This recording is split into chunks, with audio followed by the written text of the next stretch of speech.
విమర్శ కాదది. ఆ చనిపోయారు కాబట్టి దాంట్లో ఇంకొకళ్ళకి ఆ ఇంట్లో అంటే భార్యకి ఇస్తున్నారు కాబట్టి ప్రాబ్లం లేదు, అక్కడ ప్రాబ్లం రాదు. అది పాజిటివ్ గానే వస్తుంది వీళ్ళకి. వీళ్ళు చేసిన ఈ 3 కాకుండా ఇంకే ఉంది, ఈ 3 ప్రధానంగా కనబడుతుంది.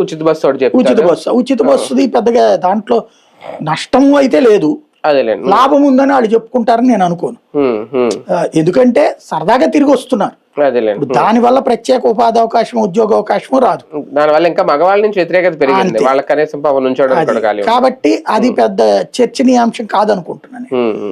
ఇక ఈ ప్రజలు ఆశించేటటువంటి వాటిలలో ముఖ్యమైనటువంటిది 1500 రూపాయలు. దానికి వీళ్ళు ఏం సమాధానం చెప్తారు అనేది, వీళ్ళకి ఏం సమాధానం చెప్పాలో పార్టీ సందేశం ఇచ్చి పంపించాలి.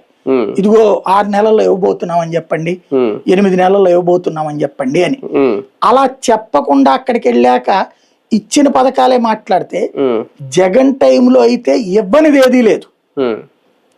ఇవ్వనిది ఏదీ లేకపోయినా కూడా వాళ్ళు అసంతృప్తి వ్యక్తం చేశారంటే ఊర్లో అసంతృప్తి వ్యక్తం చేయాలి. ఇప్పుడు వీళ్ళు ఈ ఎక్సర్సైజ్ లో ఇది కూడా పెట్టారంట, జగన్ హయాంలో ఏమేమి పెండింగ్ లో ఉన్నాయో ముందు అవి రేజ్ చేసి మేము ఇచ్చాము అని చెప్పి గుర్తు చేయండి అనేది. అంటే అప్పుడు 3000 250 పెంచుకుంటూ వెళ్ళాడు ఆయన, 3000 లాస్ట్ కి. మేము రావడంతో 4000 ఇస్తున్నాము, ఆయనతో పోల్చుకొని మేము ఎక్కువ ఇచ్చాము అంటే. ఇలాగ ఈ పాజిటివ్ థింగ్స్ తో వెళ్ళాలి అనేది వీళ్ళు ఆ కరపత్రం రెడీ చేస్తే వాళ్ళు అడుగుతారు. అవునండి నిజమే సార్, కానీ వాళ్ళు 18,000 ఇచ్చాడు అతను నెలకి, ఏడాదికి. మీరు ఆ లెక్కన అంతకుముందు 1000 సార్ ఇచ్చింది అంటాడు. జనాలు ఏం పిచ్చోళ్ళు కాదండి బేసిక్. అందులో లేబర్ దగ్గరికి వెళ్ళినప్పుడు నువ్వు గొడవ దబాయించి మాట్లాడతానంటే కుదరదు అక్కడ.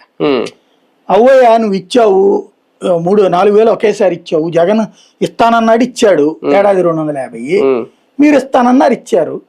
అంతకుముందు జగన్ 1000 ఇచ్చాడు, మీరు 2000